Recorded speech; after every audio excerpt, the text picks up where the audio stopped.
Jangan lupa tolong di subscribe dan ketik loncengnya. Terima kasih.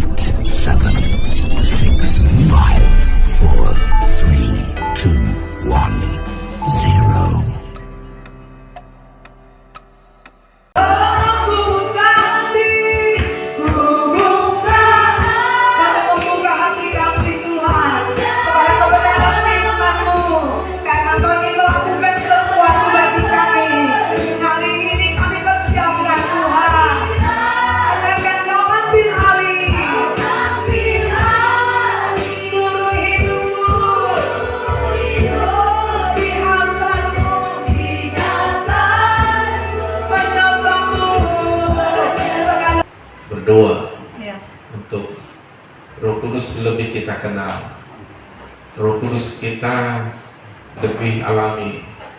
Nah, kalau kita tidak kenal Roh Kudus, maka kita tidak akan mengerti bagaimana berjalan bersama Dia. Nah, kalau kita nggak berjalan bersama Roh Kudus, kita pasti tersesat dan kita tidak mampu. Jadi karunia terbesar yang Tuhan beri, yang pertama adalah keselamatan dengan menebus kita dengan harga yang mahal di atas kayu salib, dan yang kedua Roh Kudus diberikan kepada kita. Ini karunia, ini anugerah terbesar. Kedua ini aja sudah lebih dari cukup, dan ini sudah segala-galanya. Haleluya. Haleluya. Tapi kita nggak bisa hidup benar tanpa pertolongan bimbingan Roh Kudus. Kita nggak bisa mengenal Yesus dan Bapa di surga tanpa Roh Kudus. Kenapa? Karena kita bukan di zaman Yesus, di mana Yesus bersama 12 murid. Dan itu pun kalau bukan pertolongan Roh Kudus, murid-murid pun tidak mengenal Tuhan. Artinya banyak orang yang melihat Tuhan, tetapi mereka tidak percaya Tuhan, ya. Orang-orang Farisi, ahli Taurat sudah baca Alkitab, mereka sudah tahu bahwa akan datang Mesias Juru Selamat. Begitu di depan mata mereka nggak tahu, karena mereka, saudaraku, tidak diterangi oleh Roh Kudus, dikarenakan mereka tidak mau membuka hatinya, ya. Sehingga mereka menyalibkan Yesus, padahal Yesus datang untuk menyelamatkan mereka. Nah, oleh sebab itu, apalagi kita disebut Pentakosta, harus mengenal Roh Kudus. Kenapa? Nah, ini yang menjadi pertanyaan. Kenapa kita harus mengenal Roh Kudus? Kenapa harus kita memiliki Roh Kudus? Kenapa kita harus dipimpin Roh Kudus? Kenapa kita harus diurapi Roh Kudus? Kenapa kita harus dipenuhi Roh Kudus? Kalau tidak, kenapa rupanya? Nah, itu kan pertanyaannya. Mari saya ajak kita melihat Yohanes 6 ayat 63. Yohanes 6 ayat 63. Kita akan baca sama-sama. Ya, apa kita, proyektor kita udah rusak, padahal mahal kita beli, ya. Itu pun nggak tahu dari mana. Oke lah, itu keyboard kita pun udah rusak. Ternyata aku bagus sih, keyboard kita nggak bisa lagi bagus. Mau beli baru masih juga belum, masih dipinjam semuanya keyboard ini. Haleluya. Haleluya. Dapat? Amin. Yohanes berapa tadi? 6 ayat 63. Ayo kita baca. 3 ya. Rohlah yang memberi hidup, daging sama sekali tidak berguna. Perkataan yang kukatakan kepadamu adalah roh dan hidup. Rohlah yang memberi hidup, daging sama sekali tidak berguna. Ya. Rohlah yang memberi hidup, daging sama sekali tidak berguna. Apa maksudnya ini? Kita ini, manusia hidup ini, atau saya ini, bisa hidup, bergerak, berpikir, karena masih ada di dalam tubuh saya ini roh saya. Kalau roh saya nggak ada lagi di sini, tubuh ini nggak ada guna, busuk, harus dikubur. Sesayang-sayangnya istri pada suaminya, kalau udah pisah rohnya dari tubuhnya, tubuhnya akan membusuk, akan mau di rumah 1 bulan 1 tahun. Iya. Bahkan ada orang waktu hidupnya dia sayang kali, dekat kali sama bapaknya. Begitu mati bapaknya, ketakutan dia di rumah. Apalagi kalau kayak itu bahkan biasanya kuburan ditaruh di belakang rumahnya, ketakutan orang itu. Padahal waktu hidupnya dia sayang kali, dekat kali sama bapaknya. Itu nggak bisa takut. Seharusnya logikanya nggak takut kan? Walaupun datang istilahnya hantu bapaknya, apalah takutnya itu kan? Memang tidak akan ada hantu bapaknya. Dan rohnya sudah di surga atau di neraka ya. Kalau percaya di surga lah ya. Tapi kenapa? Ya itulah, kalau sudah mati kayaknya nggak ada sesuatu yang enak lagi gitu. Malah itu tadi jadi takut. Saya sayang, secinta-cintanya suami sama istri, kalau istrinya mati nggak akan mungkin dibiarinnya di rumah sampai bertahun-tahun, nggak mungkin. Orang akan bilang, Nabi Alo, katanya. Normal itu. Kenapa? Karena tubuhnya nggak ada guna. Tubuhnya akan membusuk, rusak. Makanya harus kembali kepada tanah, karena asal usulnya di tubuh kita ini diambil dari tanah. Dan itu lebih bagus. Jadi tubuh saya tanpa roh saya di dalam saya. Jadi yang memberi saya hidup ini bukan karena jantung saya berdetak, karena roh Allah yang menciptakan manusia mula-mula dulu menciptakan manusia sebagai roh dan memberikan rohnya di dalam manusia sebelum jatuh dalam dosa, ya manusia itu hidup. Jadi roh saya yang dicipta Tuhan itu tinggal dalam tubuh saya, makanya jantung saya ini bisa berdetak. Paru-paru saya bisa bergerak, bernapas, semuanya berfungsi. Kalau sudah dipisahkan roh saya dari tubuh saya, tidak ada guna tubuh itu. Itu yang disebut mati atau meninggal dunia. Jadi mati itu sebenarnya artinya terpisah dari Allah. Manusia itu nggak bisa mati, tubuhnya yang bisa mati, rohnya enggak. Ya kan? Jadi lebih lagi, kalau roh Allah nggak tinggal diam dalam diri kita, hidup kita ini nggak ada guna. Kita hanya mengalami masalah daging. Mati rohani artinya roh Allah tidak ada dalam dirinya. Itu mati rohani. Allah terpisah. Tadi mati artinya terpisah. Allah terpisah dari dirinya karena dosa. Upah dosa maut. Makanya ketika Adam dan Hawa berbuat dosa, mereka terpisah dari Allah. Mereka hanya hidup karena masih ada roh dia, rohnya manusia dalam dirinya. Tetapi karena dosa, akhirnya tubuh kita ini akhir tua dan harus meninggalkan roh kita. Jadi roh yang memberi hidup, daging sama sekali tidak berguna. Artinya daging ini hanya mendatangkan masalah ya sebenarnya. Tapi kalau roh Allah sudah diam dalam diri kita, apalagi bekerja, apalagi memimpin, apalagi memenuhi kita, dahsyat. Maka kita serahkan tubuh kita kepada Allah sebagai persembahan hidup berkenan kepada Allah. Sehingga tubuh kita ini jadi ada gunanya, bisa dipakai Tuhan menjadi alat kebenaran. Jiwa kita akan diubah sehingga kita memiliki pikiran-pikiran Kristus yang bisa melihat dan membedakan kehendak Allah, mana yang baik, berkenan dan sempurna di hadapan Allah. Dan roh kita itu menjadi ciptaan baru oleh roh Allah.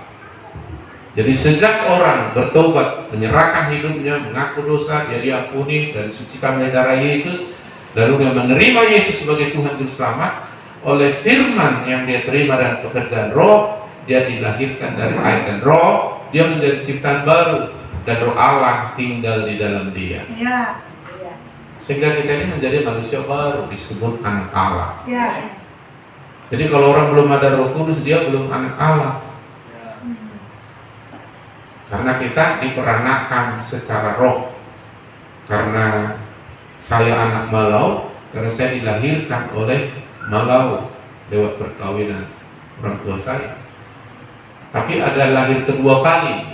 Kata Yesus Yohanes 3:3, Kalau kamu tidak dilahirkan kembali, artinya dilahirkan kedua kali, kamu nggak boleh melihat kerajaan Allah. Ya. Jadi harus dilahirkan dari air dan roh, baru bisa masuk dalam kerajaan Allah. Kenapa? Karena kita sudah mati rohani, keturunan Adam semua karena dosa. Jadi Yesus datang yang menebus manusia. Ketika manusia berbalik kepadanya, mohon ampun, dan Tuhan mengampuni. Ketika manusia ingin diselamatkan dan percaya menerima Yesus dalam dirinya, maka Kristus melalui rohnya menciptakan dia menjadi ciptaan baru.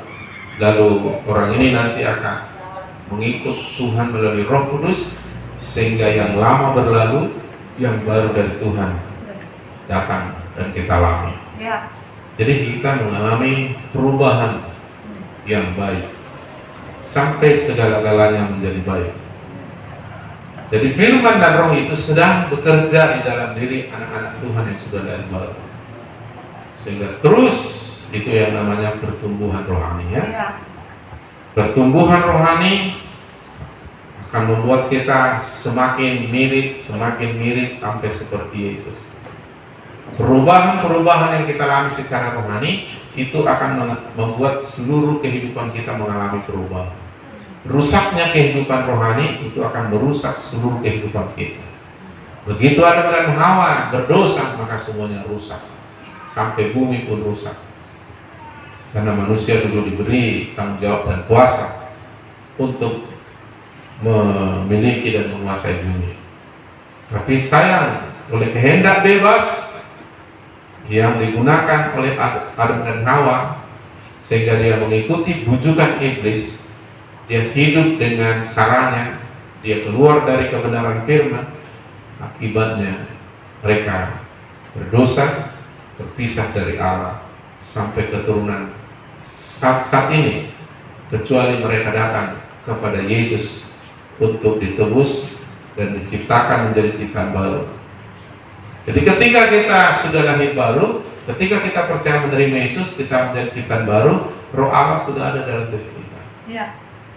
Haleluya. Haleluya. Sehingga kita menjadi milik Allah. Ya. Kita disebut anak Allah. Kita memiliki roh yang baru, batin yang baru, hati yang baru, hati yang taat, dan roh Allah yang dalam diri kita membuat kita mampu melakukan perintah-perintah Tuhan. Tanpa roh, daging tidak bisa melakukan perintah Tuhan. Makanya dibilang rohlah yang memberi hidup, daging sama sekali tidak berguna. Makanya kita nggak hidup menurut daging lagi setelah jadi anak Tuhan. Hidup menurut roh, rohnya sudah ada dalam diri kita sejak lahir baru. Amin. Amen. Makanya sudah pasti orang yang nggak memiliki roh Allah, kehidupannya akan semakin rusak. Walaupun dia makin pintar, hidupnya tetap akan masih makin rusak. Mungkin kerusakan itu dimulai dari dalam, ya, yaitu dari kehidupan rohaninya, kehidupan pikirannya, karakternya, lalu kebiasaan buruk dalam tubuhnya, sehingga dia terus hidup dalam dosa dan melanggar firman Tuhan. Makin pintar orang, makin pintar buat dosa. Makin tambah umur orang, makin tambah buat dosa. Makin rajin dia ke gereja, makin taat dia kepada agama, makin munafik dia. Kalau nggak ada roh Allah, kenapa? Kita hanya sebatas keinginan, kecenderungan berbuat dosa. Roma pasal 8 bilang, walaupun hatinya ingin melakukan firman, tapi kenyataannya bukan firman yang dilakukan. Justru yang dia tidak kehendaki, itu melanggar firman yang dilakukan. Kenapa? Karena kita sudah punya sifat dosa, kodrat dosa. Kita sudah menjadi hamba dosa. Dosa lebih berkuasa dari kita. Yohanes pasal 8 berkata, siapa yang berbuat dosa adalah hamba dosa. Siapa yang melakukan firman adalah hamba Tuhan. Jadi selalu hamba mentaati tuannya. Harus. Karena Tuhan lebih berkuasa dari hamba. Jadi kalau kita sudah bertobat berarti Tuhan kita adalah Yesus. Kita menjadi hamba. Ya. Lalu kita mesti mentaati Tuhan. Tapi kalau kita belum jadikan Yesus Tuhan Juru Selamat dari kelahiran baru, Tuhan kita sebenarnya dosa. Dan dosa lebih berkuasa dari diri kita, dan daging ini dikuasainya. Sehingga kita nggak bisa. Saya punya pengalaman bagaimana orang tua mama saya khususnya mendidik saya begitu keras. Saya pikir nggak ada sekeras itu di sini didikannya. Mulai kecil sampai saya kelas 3 SMA, didikannya begitu keras. Dicabailah, dipukulilah pakai kayu, diikatlah, diapain, ditunjangilah, makin terus jahat. Padahal sebenarnya waktu saya dipukul, saya bilang ampun, sadar saya gitu. Tapi saya nggak bisa terus. Kenapa? Karena dosa dalam diri saya memperbudak, menguasai saya. Harus saya melakukan dengan tubuh, dan pikiran saya makin rusak. Karena tidak ada roh Allah. Saya hanya menunggu mati masuk neraka. Karena tidak ada roh Allah. Hanya saja roh saya masih di sini, lalu saya masih hidup. Tapi hidup saya tidak ada hubungan dengan Tuhan. Hidup saya dikuasai oleh daging. Jadi apa yang kuingin, kupikir, kuhendaki, keinginan daging itu yang kulakukan. Dan semua keinginan daging, kata Roma pasal 8, itu berseteru, bertentangan, berlawanan dengan Allah. Ya. Jadi daging kita ini masalah. Makanya Tuhan nanti harus izinkan daging kita ini kembali jadi tanah, lalu diciptakan kita nanti tubuh yang baru, yang tidak melawan Tuhan, tapi bisa hidup kekal. Amin. Haleluya. Haleluya. Nah, itu sebabnya kenapa kita harus memiliki roh Allah. Karena tanpa roh Allah, hidup kita tak ada guna. Paling apa? Ya paling lakukan dosa. Selain itu enggak. Kenapa? Karena orang berdosa, dia sifatnya melakukan dosa. Karena dia hamba dosa. Dan orang tidak bisa melawan dosa, walaupun ingin melawannya. Dan orang berdosa nggak mungkin melakukan firman, Ya. karena daging tak mampu melakukannya. Jadi orang berdosa karakternya, moralnya akan makin rusak, meskipun dipoles dengan agama. Maka Yesus langsung menempelak orang Farisi yang begitu ketat dengan agamanya. Tiap minggu puasa, semua hukum Allah ditaatinya. Mereka belajar sejak kecil, diajar menghafal kitab Taurat. Tapi Yesus bilang, kalau dengan cara itu kamu akan binasa. Bertobatlah, percaya pada Injil. Kamu seperti kuburan yang dicat putih, di luar bagus, di dalam penuh dengan busuk tulang-tulang. Kenapa? Keagamaan itu hanya membungkus kita seolah-olah suci, hebat, rohani. Enggak. Maka aku bilang yang paling munafik, yang paling pandai menyembunyikan dosa adalah orang yang sangat tekun dalam agama. Iya. Baik itu agama Kristen. Dan Tuhan tidak pernah menciptakan agama. Yesus tidak menciptakan agama Kristen. Hanya karena kita mengikut Yesus dibilang orang jadi agama Kristen, agama pengikut Yesus. Ya nggak apa-apa lah, tapi sebenarnya kita lebih dari beragama. Amin. Amin. Amin. Kita harus memiliki Yesus Tuhan. Roh Allah harus diam dalam diri kita. Inilah yang membuat hidup kita beda dengan manusia pada umumnya. Dan ini harus kita beritahu sama manusia. Nah, mereka pikir dengan beragama mudah-mudahan masuk surga. Masuk surga nggak ada yang mudah-mudahan. Ya. Yang percaya diselamatkan. Percaya sama siapa? Sama Yesus. Kenapa harus Yesus? Hanya Yesus yang datang dari surga dan dia bisa membawa orang ke surga. Ya. Hanya Yesus yang menebus manusia dari dosa, tidak ada yang lain. Ya. Dan hanya Yesus yang sudah mengalahkan maut dan dosa, tidak ada yang lain. Maka Yesus itu kita sebut Tuhan, walaupun pernah dia menjadi manusia. Firman menjadi manusia, tetapi firman itu adalah Allah sendiri, ya. Jadi firman menghidupkan tubuhnya dari kubur, karena firman itu ya Tuhan. Oke. Jadi itulah pentingnya kenapa kita harus memiliki Roh Kudus. Ya. Kita memiliki penolong, pengajar, penghibur. Ya. Kita akan memiliki Tuhan yang terus membimbing kita, mengajar kita, dan memberi kita kuasa kekuatan. Kamu akan menerima kuasa kalau Roh Kudus turun atas kamu. Ya. Maksudnya kuasa Allah. Ya. Dan kuasa Allah lebih besar dari kuasa apapun di dunia. Amen. Dengan kuasa inilah kita bisa melakukan apa yang tidak mungkin dilakukan manusia. Ya. Dengan kuasa inilah kita bisa menghadapi masalah. Dengan kuasa dari Roh Kudus, kuasa Allah, kita bisa melawan iblis. Maka Tuhan mau kita menang lebih dari pemenang. Maka di dalam Dia diberikan kita Roh Kudus. Amen. Itu sebabnya pentingnya. Jadi ikuti kebaktian 7 hari lagi. Amen. Dan Tuhan memberi Roh Kudus sebagai karunia bagi orang yang sungguh-sungguh. Saya baca Yohanes 7 ayat 37 sampai 39. Yohanes 7 ayat 37 sampai 39. Dan pada hari terakhir, yaitu pada puncak perayaan itu, Yesus berdiri dan berseru, "Barang siapa haus, baik ia datang kepada Aku dan minum.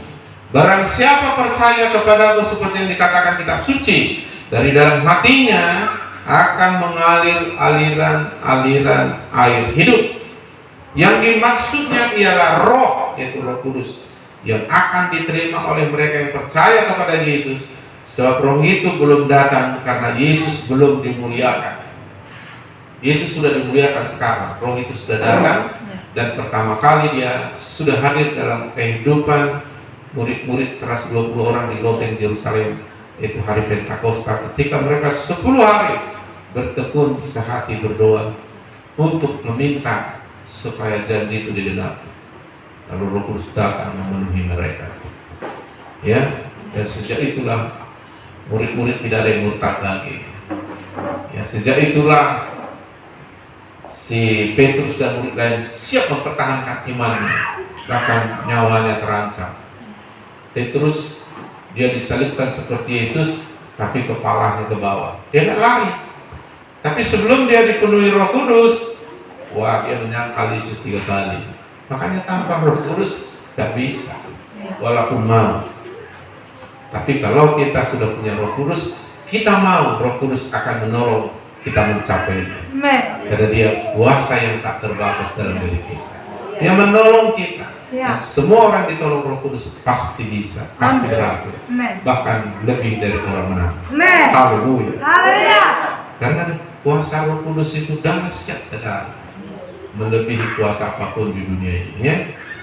Jadi untuk mendapat Roh Kudus, karena Roh Kudus ini karunia, seperti keselamatan karunia yang dikaruniakan kepada orang percaya. Itu yang pertama. Yang kedua, Yesus bilang, barang siapa haus, rindu, ingin. Orang haus yang paling dibutuhkannya air, yang paling dipikirkannya air, yang paling dicarinya air. Kalau dia sempat tidak dapat, bukan hanya lemah, bukan hanya sakit, tapi bisa mati. Orang bisa 1 bulan nggak makan nasi, tapi jangan coba tidak minum 1 bulan, mati. Boleh tanah subur, oh ini tanahnya subur, tak pernah datang hujan, nggak ada air, mati. Jadi air itu kebutuhan hidup. Dan Yesus bilang, siapa yang haus, siapa yang rindu, siapa yang sangat tinggi, datang kepada Aku. Jadi untuk menerima Roh Kudus, datang aja sama Yesus. Lalu minta kepada Bapa, nanti Roh Kudus diberi dalam nama Yesus. Amin. Haleluya. Haleluya. Karena hanya melalui Yesus kita bisa menerima Roh Kudus. Kenapa? Kalau orang di luar Yesus, dosanya belum disucikan, dianya belum ditebus, dianya masih orang yang berdosa. Sementara Roh Kudus, Roh Suci namanya Kudus, hanya tinggal di tempat yang suci. Mana ada orang yang suci, mana ada orang yang kudus. Orang banyak dosa itu banyak. Tetapi oleh penebusan Yesus, oleh darah Yesus, kita benar-benar suci. Waktu kita menyerahkan hidup kita pada Yesus, kita menjadi orang yang kudus oleh darah penebusan Yesus. Makanya hanya orang yang datang pada Yesus, yang sudah disucikan, yang sudah dikuduskan, sehingga seluruh hidupnya suci, baru Roh Kudus menempati kita. Gak mungkin Roh Kudus menempati tempat yang kotor. Makanya oleh karunia di dalam Yesus kita bisa menerima Roh Kudus. Tanpa itu tidak ada yang bisa. Roh Kudus tidak mau tinggal di tempat yang kotor, penuh dosa. Makanya di dalam nama Yesus kita menerima karunia Roh Kudus. Haleluya. Haleluya. Maka datang pada Yesus, minta disucikan. Amen. Dan kalau kau disucikan, maka kau bisa menjadi tempat rumahnya, kediamannya Roh Suci. Amen. Ya, suci oleh darah Yesus. Untuk apa? Saya sudah ceritakan. Kenapa mesti punya Roh Kudus? Kalau enggak bisa. Kita hanya beragama Kristen, tapi nyanyi kita Kristen now ala todong dalam nama Tuhan. Ini enggak berdaya, itu realitanya. Padahal Tuhan mau kita hidup seperti Yesus hidup. Tuhan mau kita melakukan seperti apa yang Yesus lakukan. Amin. Tuhan mau kita memiliki karakternya, pikirannya. Tuhan mau kita menghasilkan buah roh, kasih, sukacita, dan sejahtera, kesabaran, kesetiaan, kebaikan, kelemah lembutan, penguasaan diri. Tuhan mau. Tapi itu bukan produk kita. Itu produk karena firman dan Roh Kudus bekerja dalam diri kita. Akibatnya kita memiliki buah. Buah itu adalah hasil. Dan buah roh itu sifatnya Allah, sifatnya Roh Kudus. Dan itu ada dalam diri kita sehingga kita memiliki sifatnya Allah. Itulah karakter yang diubah, dan orang yang memiliki karakter Kristus takkan terkalahkan. Saya kasih contoh. Kalau sudah muncul di dalam dirimu buah kasih oleh Roh Kudus, pekerjaan Roh Kudus, karena kau sudah ada Roh Kudus dan Roh Kudus bekerja memenuhimu, hasilnya buahnya kasih. Nah, kasih itu kasih yang agape, kasih yang tidak terbatas, kasih Allah yang tidak bisa diukur, luar biasa, sehingga membuat kita tidak bisa sakit hati. Yang bisa adalah kita mengampuni.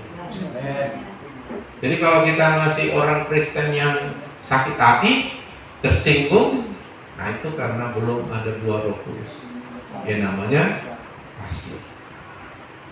Ya karena manusia terlalu tinggi harga dirinya kan. Ya, apalagi sudah tua 50 ke atas, ini harga dirinya hebat kali. Bisa dia mati demi harga diri kan. Padahal dia nggak tahu harga dirinya sudah ada sebenarnya. Apalagi anak Tuhan kan. Iya. Harga diri kita seharga nyawa Yesus. Kita cari harga diri lagi. Jadi kita nggak bisa, bukan pura-pura nggak bisa. Sulit kita sakit hati. Karena kasih itu. Yesus itu adalah kasih itu sendiri. Makanya dia udah digudari, dituntut, gak ada sakit hati dia. Malah dia berdoa dari atas kayu salib. Lihatnya orang yang mengetahui, yang mencucuk dia. Ampunilah mereka Bapa, karena mereka nggak tahu apa yang mereka buat. Mereka pikir udah berjasa mereka secara agamanya, karena sudah menangkap Yesus dan membunuhnya. Kayak ada agama tertentu kan, membunuh demi Allah, membunuh demi agama. Nah orang-orang kayak itu pun, makanya orang yang beragama sedang membunuh Yesus, termasuk orang beragama Kristen yang membunuh Yesus. Karena yang membunuh Yesus yang paling keras adalah orang Farisi ahli Taurat, Saduki, salibkan dia. Padahal Pilatus bilang nggak ada salahnya, enggak, salibkan dia. Pilih Barnabas atau Yesus, lebih bagus Barnabas. Karena Barnabas ini penjahat kafir, ya kan? Makanya yang menyalibkan Yesus, hati-hati orang beragama, tapi belum memiliki Yesus, belum memiliki Roh Kudus. Jadi tandanya kita memiliki Yesus sudah ada Roh Kudus. Sejak lahir baru kita sudah memiliki Roh Kudus. Cuma jangan hanya memiliki Roh Kudus. Apa gunanya kau memiliki sepeda motor tapi nggak pernah dipakai? Mau dipajang gitu aja. Roh Kudus juga begitu. Maka untuk mendapatnya, ada orang percaya datang pada Yesus, dia haus. Amin. Dan Roh Kudus ini diberi sebagai karunia, bukan karena udah hebat kali iman kita, sudah berubah kali karakter kita, sudah jadi sintua atau pendeta kita nggak dikasih, kalau baru masuk Kristen belum dikasih, enggak. Ini karunia, bukan karena hebatnya kita, karena kita percaya haus dikasih. Ya jangan merasa, aku rasa aku belum bisa dapat Roh Kudus. Kenapa? Karena aku masih baru, karena aku banyak kelemahan, karakterku belum bagus. Ya, banyak dosaku. Imanku belum sekuat orang itu. Jadi kalaupun nggak dapat Roh Kudus sebelum malam ini, ya nggak apa-apa lah. Nggak begitu. Roh Kudus ini karunia kayak selamat. Kau selamat bukan karena sudah bagus sekali kita kan? Kau selamat karena Yesus yang menyelamatkan. Kau minta ampun, Tuhan ampuni. Kau terima Yesus, kau dipindahkan dari maut kepada kehidupannya oleh imanmu. Demikian juga oleh iman, kalau kau haus, datang aja minta pada Bapa dalam nama Yesus. Nah, ketika kau minta, terima saja, minumlah. Ada kata minumlah. Bagaimana kalau ada orang haus dikasih minum, kan enak ya? Sampai akhirnya, waduh, saya di rumah kalau udah panas sekali, udah haus sekali, gua ambil es, gua ambil spray, gua bikin minum segar. Jadi enak kali kalau Roh Kudus kita terima dan memberikan kepada kita aliran-aliran air hidup tadi. Kita minum, menikmati sekali gitu ya. Jadi Roh Kudus diberi kepada orang yang percaya Yesus, yang disucikan oleh darah Yesus, ditebus, dan dia percaya, dia minta kepada Bapa dalam nama Yesus karena dia haus. Kau harus berdoa, Tuhan, aku tidak ada guna tanpa Roh Kudus. Ya memang gak ada guna. Petrus gagah-gagahan dia sebelum terima Roh Kudus memenuhi. Kemana kau Tuhan ke situ? Alah Petrus, belum ayam berkokok 3 kali kau menyangkal aku. Walaupun dia mau, nggak bisa. Kita boleh aja nyanyi sambil nangis. Aku mengasihi, ya Tuhan aku mengasihi. Begitu ada tantangan kita tinggalkan Tuhan. Nah kita nggak mampu. Mau sih mau, nggak mampu. Tanpa pertolongan Roh Kudus, kita ini hanya daging yang lemah, cenderung buat dosa. Tapi kalau sudah Roh Kudus bekerja, perhatikan, percaya pada Yesus, datang pada Yesus minta dengan haus, lalu minumlah, minum. Terus, barang siapa percaya kepadaku seperti yang dikatakan kitab suci, dari dalam hatinya akan mengalir aliran air hidup. Aliran-aliran air hidup itu membuat kita saudaraku tidak haus lagi. Tapi bukan hanya itu, menghidupkan seluruh dalam diri kita. Amin. Aliran air hidup ini kalau kena sama orang asam lambungnya sembuh. Amin. Kalau kena sama mayat, mayatnya hidup lagi. Dan aliran air hidup ini maksudnya dikatakan tadi adalah Roh Kudus mengeluarkan aliran itu. Sehingga kita hidup. Alkitab bilang bila Roh Allah dicurahkan, padang gurun sekalipun bisa menjadi tanah yang subur, sehingga pohon lebat seperti hutan lebat. Begitu juga kerohanian kita. Udah kering, udah payah, aduh, doa udah susah, kebaktian pun, aduh, baca Alkitab ngantuk, aduh, udah kering lah semua. Begitu Roh Kudus datang seperti hujan, aliran air hidup, kita langsung menjadi tanah yang subur bagi tempat berfirman, subur berbuah, bertumbuh dan berbuah. Kan kalau Kudus nggak bisa, makanya buah Roh itu hasil pekerjaan Roh Kudus, bukan hasil kita. Maka Roh Kudus diberi karunia, jadi nggak ada syarat harus pendeta baru dapat Roh Kudus, enggak. Zaman perjanjian lama ada itu. Hanya nabi, raja, imam tertentu yang dapat Roh Kudus, yang lain enggak. Makanya hanya raja, imam, dan nabi yang bisa dipakai Tuhan. Tapi sekarang semua yang memiliki Roh Kudus bisa dipakai Tuhan. Haleluya.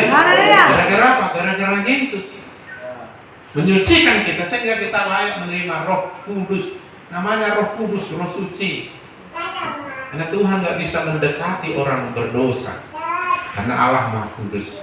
Tapi karena Yesus menyucikan kita jadi suci, dosa kita diangkat, darahnya menyucikan kita, Maka ketika kita minta, Bapa berikan aku Roh Kudus, penuhi aku dengan Roh Kudus, baptiskan aku dengan Roh Kudus dalam nama Yesus. Engkau kalau haus datang pada kasih.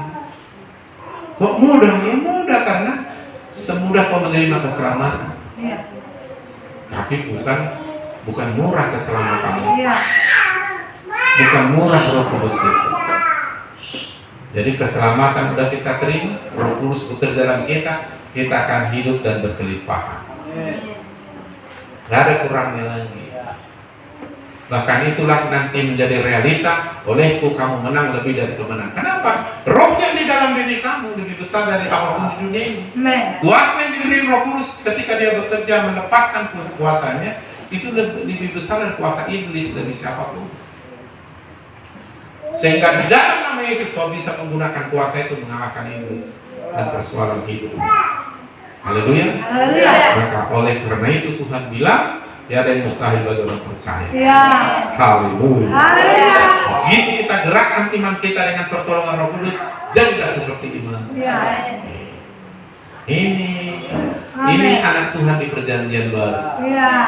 Dan malaikat takut melihat anak Tuhan semacamnya. Makanya saudara harus sampai ke sini. Dia menyerang bapak-bapak, jangan sampai terima Roh Kudus. Karena pengaruhnya hebat kepada anak cucu 4 generasi. Makanya bapak-bapak susah bertobat. Karena serangannya lebih hebat kepada bapak-bapak, kepada pemimpin kayak saya ini. Tapi jangan takut.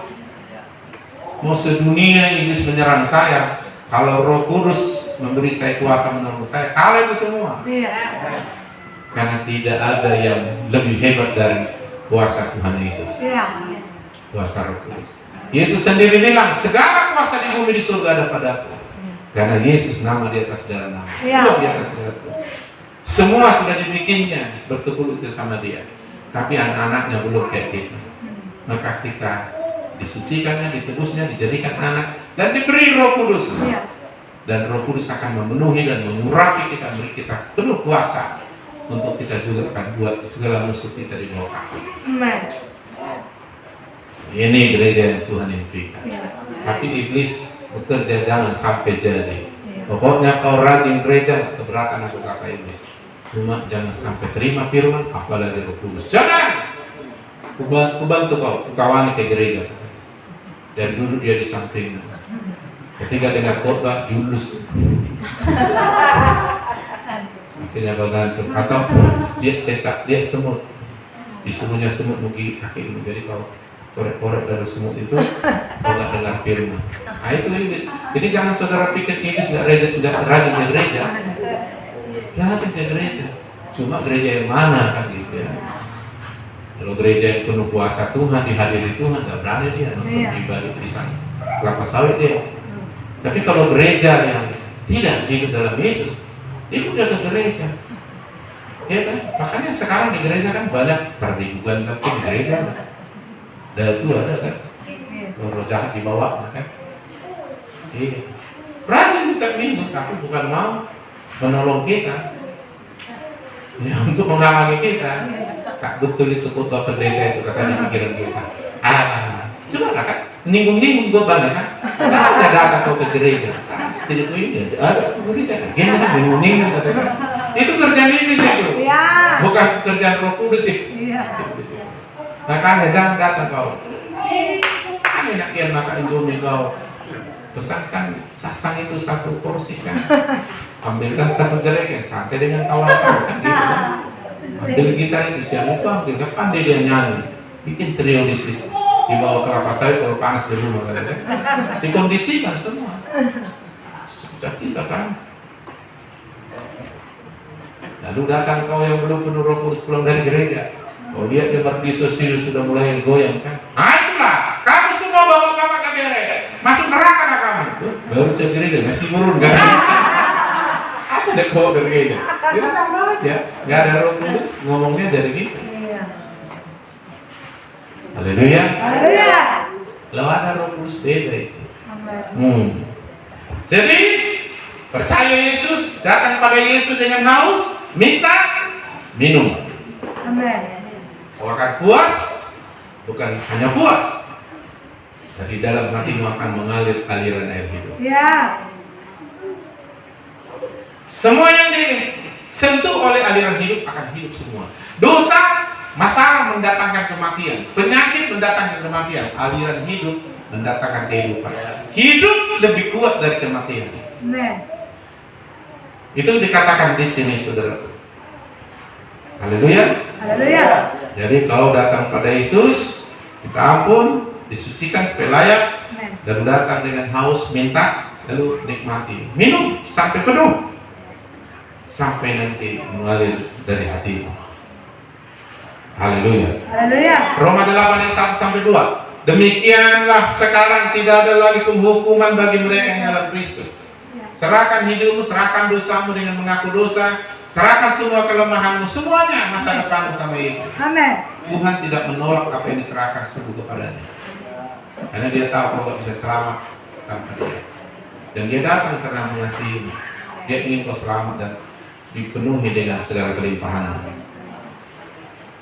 Ketika sudah dalam Yesus, tidak ada lagi hukuman. Ya. Karena Yesus sudah menggantikan hukuman akibat dosa salah kita. Makanya kita harus mengabdi sama Yesus. Tidak ada lagi hukuman bagi mereka yang ada dalam Kristus. Pastikan kau dalam Yesus. Karena kau menerima Yesus sebagai Tuhan Juru Selamat. Rohnya yang memberi hidup telah memerdekakan kamu dalam Kristus dari hukum dosa, hukum maut, dan hukum Taurat. Daging kita ini dikuasai hukum dosa, hukum maut. Hukum maut itu bekerja melalui penyakit. Hukum maut itu bekerja melalui dosa. Hukum maut itu bekerja melalui masalah dan banyak hal. Dan iblis ada di area itu. Ya. Tapi ketika Roh Kudus datang, dia memberi hidup, aliran hidup. Semua yang mati, hampir mati, sudah rusak, kembali dipulihkan. Ya. Karena hidup lebih berkuasa daripada kematian. Dosa mendatangkan kematian, penyakit mendatangkan kematian, masalah mendatangkan kematian. Tapi Roh Kudus yang mengalirkan aliran hidup, yang memberi hidup, mendatangkan kehidupan. Seperti terang lebih berkuasa dari gelap. Ketika dikatakan Roh yang memberi hidup, hidup di sini dalam bahasa aslinya, yaitu bahasa Alkitab kita namanya bahasa Yunani atau bahasa Girika, tulisannya ZOE, Zoo. Waktu saya lahir dari ibu saya sebagai manusia, saya hidup. Hidup jasmani, hidup sebagai manusia dilahirkan orang tua. Hidup di sini dalam bahasa aslinya bios. Ya, berasal dari itulah biologi, bioskop. Hidup jasmani. Tapi kalau sudah lahir baru, itu diberi kita zoo, hidupnya Allah. Ya. Hidup kekal. Hidup gak bisa binasa lagi. Jadi hidup kekal udah dimulai dari sini. Hanya tinggal casing nanti tubuhnya. Kasih casing baru, tubuh kemuliaan namanya. Ya kayak dia naik ke surga, ini udah tubuh baru. Sehingga muridnya lihat, Bapak, dia bawa kereta surga dia. Ya, jadi Roh Kudus memberi zoo, hidup. Dan hidupnya itu lebih berkuasa daripada kematian atau maut. Iblis, dosa mendatangkan kematian, upah dosa maut. Tapi hidup yang diberi oleh Tuhan melalui Roh Kudus lebih berkuasa. Ya. Makanya kalau hidup itu menyentuhmu Pak Simbolon, sembuh kau. Aliran itu, dan aliran itu bisa kita alirkan melalui hati kita. Dan sebenarnya saya sudah seringkali bertahun-tahun, berpuluh-tahun mengalirkan itu. Tapi karena saudara buang-buang, maka sekarang maaf saya jarang tupang tangan sama orang. Saudara pikir murah urapan itu? Orang mendapat urapan itu gak bisa hidup sembarangan. Dia harus belajar hidup dipimpin dan mematuhi Tuhan. Lalu saya kasih sama saudara aliran itu, saudara senang, terus besok buat dosa lagi, datang hari Minggu, tak mau saya. Maaf, itulah makanya dibilang Tuhan Yesus, jangan kasih mutiara kepada babi. Saya berpuasa, Saya dulu melatih untuk bisa mencapai dimensi itu, saya harus berpuasa berhari-hari sampai kurus saya. Saya harus berlutut sampai kayaknya nggak ada punya kaki lagi, berjam-jam sampai 6 jam.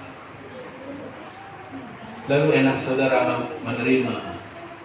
Lalu sampai di rumah saudara nggak pelihara, nggak tambah, malah buat dosa, bocor semua habis semua. Dosa menghilangkan hal-hal yang dari Allah. Jadi sayang. Apa kurangnya sampai lagi sampai lompat-lompat, sampai jatuh-jatuh, terguling-guling dalam bulan. Saya ingin supaya saudara gabung sama Tuhan lalu mentaati Tuhan. Itu saya maksud saya. Kadang-kadang saya ngotot. Ayatnya, wih, saya ngotot sama Tuhan. Tuhan, lepaskan kemurahanku, lepaskan Tuhan. Tapi itulah, saudara nggak dipimpin Roh Kudus yang nggak bisa begitu. Yang nggak ada pemberontakan dan sebagainya. Jadi saya pikir bukan Tuhan tidak mau, tapi kita tidak siap. Saya harap kita siap. Amin. Mana lebih penting Roh Kudus daripada uang 1 triliun? Saya bilang Roh Kudus. Amin. Kamu punya uang 1 triliun, malah 1 triliun itu membuat kau banyak keinginan. Kau nggak gereja, kau jalan-jalan ke Bali, kau jalan-jalan keluar, kau jadi sombong, habis kau. Bukan salah uang itu, tapi kau nggak siap. Tapi kalau kau punya Roh Kudus akan menolong kau mendapat uang. Amin. Cari dahulu kerajaan Allah, Semua akan ditambahkan. Amin. haleluya. Haleluya. Begitu Pak, yang penting aku Roh Kudus di rumah nggak usah kerja. Bagaimana maksudnya? Iya. Salah tafsir. Harus. Haleluya. Karena kita berdoa berkatilah pekerjaanku ini. Iya. Kalau nggak ada pekerjaan, Tuhan tanya mana pekerjaanmu? Kamu bekerja membuatku berkati. Karena iman dengan perbuatan, tanpa perbuatan atau tindakan. Jadi iman itu ditunjukkan dengan perbuatan. Haleluya. Haleluya. Itulah pentingnya kita punya Roh Kudus. Itu bedanya pendeta yang dipenuhi Roh Kudus dengan pendeta yang dipenuhi dengan teologi. Itu beda. Bukan salah teologi, saya orang berteologi, saya dosen teologi. Doakan saudara, tanggal 3 saya sudah di Jakarta, tanggal 7 sudah wisuda dokter pendidikan. Amin. Tapi tanpa Roh Kudus nggak ada arti itu. Iya. Tapi dengan Roh Kudus semua alat dipakai Tuhan. Amin. Haleluya. Haleluya.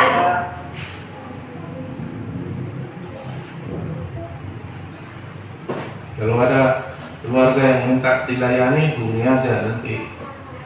Saya di Jakarta, saya kasih mereka pesan-pesan khusus. Haleluya. Haleluya. Roh lah yang memberi hidup, daging sama sekali tidak berguna. Siapa yang dalam Kristus nggak ada hukuman lagi. Jadi pastikan kau dalam Yesus. Kalau mati kemana? Nggak ada hukuman lagi. Sudah tanggung Yesus. Bagianmu mentaati Tuhan melalui kau memberikan diri supaya dipenuhi dan dipimpin Roh Kudus. Itu aja. Dan akhirnya genaplah apa tujuan Yesus datang. Aku datang memberi hidup, dan memberi hidup kelimpahan. Supaya kita bisa menjadi contoh teladan dipakai Tuhan. Karena banyak orang belum mengenal Yesus, tapi dia mengenal Yesus melalui kita. Kamu akan menjadi saksiku di Yerusalem, keluarga, tetangga, Judea, lebih luas lagi, Samaria sampai ke ujung bumi. Itu karena Roh Kudus. Sehingga kita bercerita, wih luar biasa Tuhan saya mengalami. Dulu saya begini, sekarang segini. Dan kau mendoakan orang, aliran hidup mengalir, akhirnya dia sembuh. Ih, hidup tadi. Iya, itulah Tuhan Yesus. Kau percaya serahkan hidup sama Tuhan. Itu. Lalu kita hapultakan ya, kita konsepkan. Tapi dilapor sama pimpinan, bikin gereja sendiri. Haleluya. Penyakit orang Pentakosta kalau sudah tahu sedikit terus bikin gereja sendiri gitu kan. Apa? Nah itulah orang yang belum penuh Roh Kudus. Punya Roh Kudus, punya Yesus, selamat, apalagi rupanya. Amin. Ada lagi yang lain itu nggak kalah sulit itu. Oke, di situ ya. Amin. Jadi Roh Kudus memberi Hidup. sehingga dosa yang akan menyerang kita yang bisa memberi kematian nggak mampu karena hidup lebih terang, lebih berkuasa, jauh lebih berkuasa dari kematian yang mendatangkan iblis. Karena iblis datang mencuri, membunuh, membinasakan. Dan iblis mendatangkan kematian, makanya ada roh kematian. Ada juga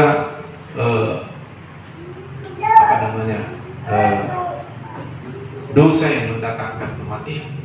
Tapi Roh Kudus yang memberi hidup, begitu menyentuh kita, makanya aku bilang mayat pun bisa hidup kalau aliran itu mengalir. Jadi orang yang membangkitkan orang mati itu dia sudah mengalir aliran hidup. Dia cuma bilang saja, hey, misalnya ini si Paino, siapa orang kamu? Si Budi lah. Ya. Hai Budi, dalam nama Yesus, kau hiduplah. Mengalir air hidup atau pegang langsung hidup lagi dia. Karena semua aliran hidup kalau menyentuh hidup semua. Haleluya. Haleluya.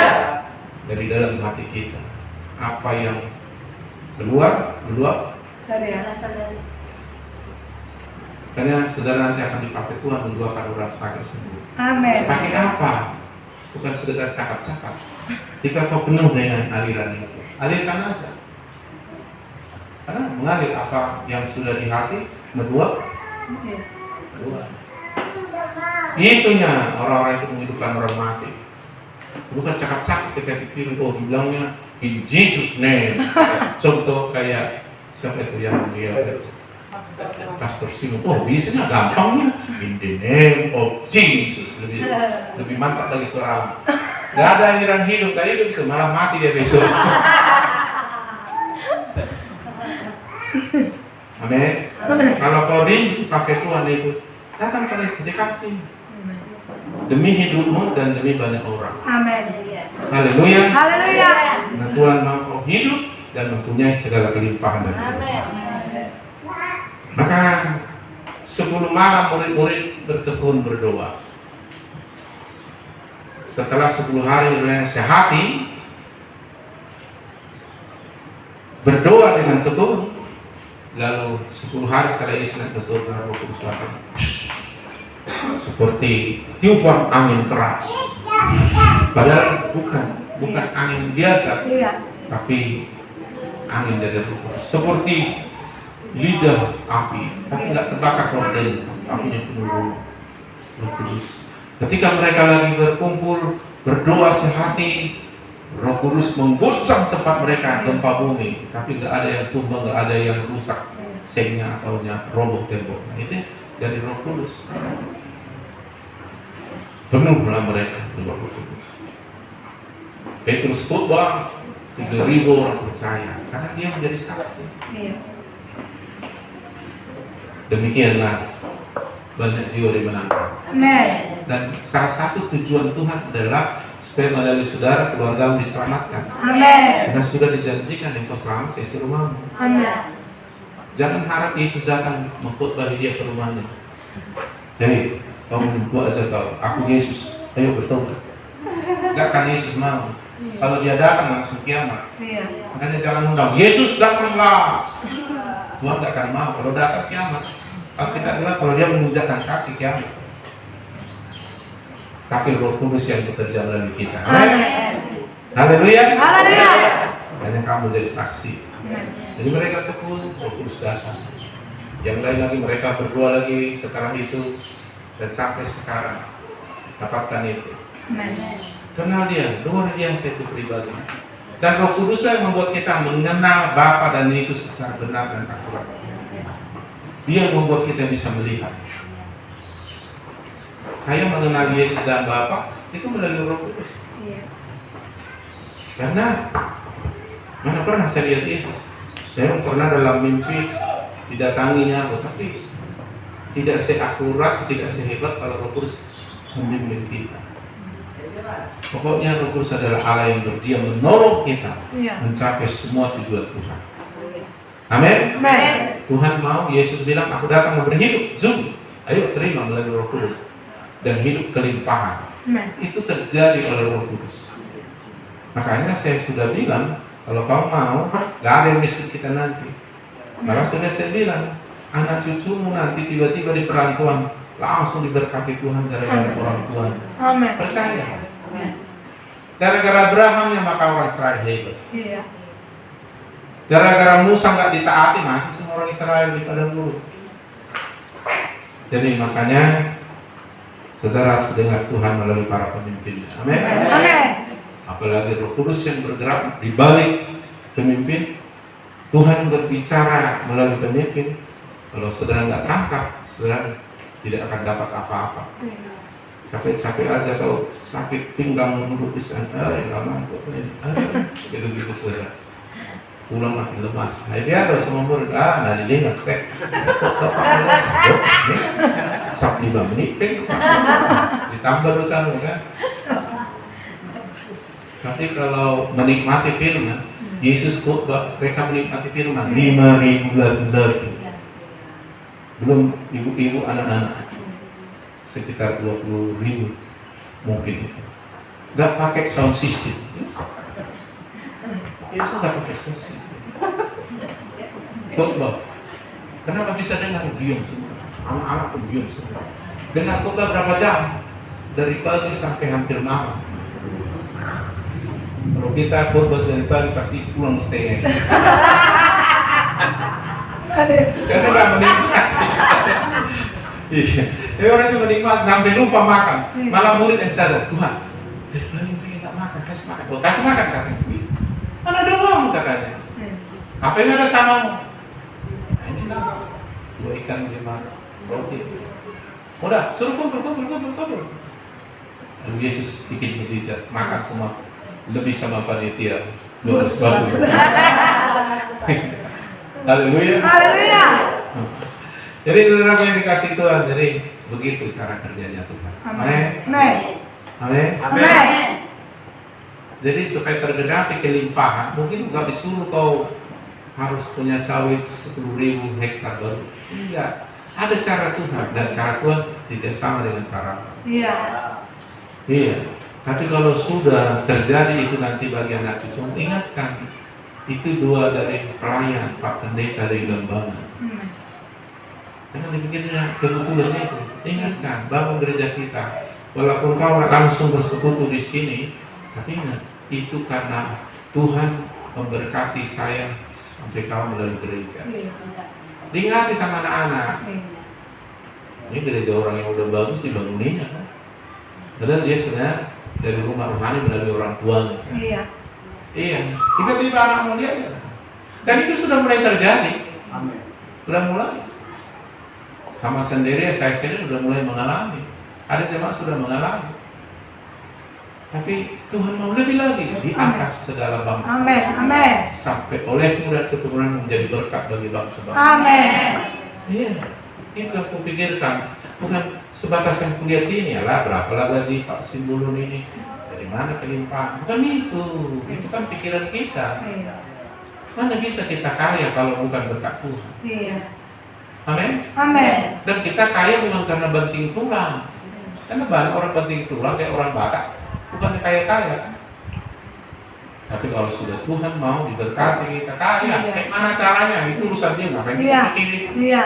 Yang perlu kita pikiri apa? Renungkan firman siang malam. Amin. Masalah bukan pikiri Bapak Ibu. Kau pikiri masalah, apalagi sakit hati dipikiri. Gak enak kurasa yang dibilangnya itu Bapak. Itu dipikiri. Dipanggil lagi kawannya, coba pikirkan katanya. Kalau kau lagi bilang, kayak mana perasaanmu? Bergosip orang itu akhirnya sama saling sharing sama mereka berbagi sakit hati. Itulah kumpulan semua itu lah. Jadi sharing sama orang berbagi firman lah. Masa disuruh kita? Enaknya kan coba dulu pikirkan. Iya, kemana rupanya katanya? Disuruh yang pikirkan. Betapa sakitnya hatiku. Di posting dari Facebook kan. Sok rohani, ketahunya hidup. Kalau orang sana dibacanya postingnya. Aku lah kurasa dibalas dari sana kan. Apa rupanya? Suka aku sama aku. Datang ini diurapi orang itu dia. Di udara itu kan. Baru nanti ketemu masih juga. Hati-hati main kayak sosial. Amin. Amin. Jangan kayak gitu ya. Amin. Nah, kita harus bersekutu dengan orang yang bagus. Karena pergaulan yang buruk Merusak kebiasaan yang baik. makanya ada hak ruta, nggak tahu sudah ada hak ruta di sini. Iya. Kalau di rantau anak-anak tuh sudah berhak ruta. Sekolah minggu. Orang tua membimbing orang muda, orang muda membimbing remaja, remaja membimbing anak sekolah minggu. Jadi guru sekolah minggu di sana sudah remaja, tapi sudah dilayani mereka dulu. Nah gitu, jadi kayak keluarga.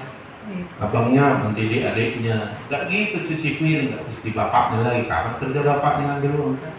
Adiknya gitu pola rumah. Makanya harus tunduk dan rendah hati mau belajar. Amin. Amin. Amin. Mari kita berdoa. Haleluya.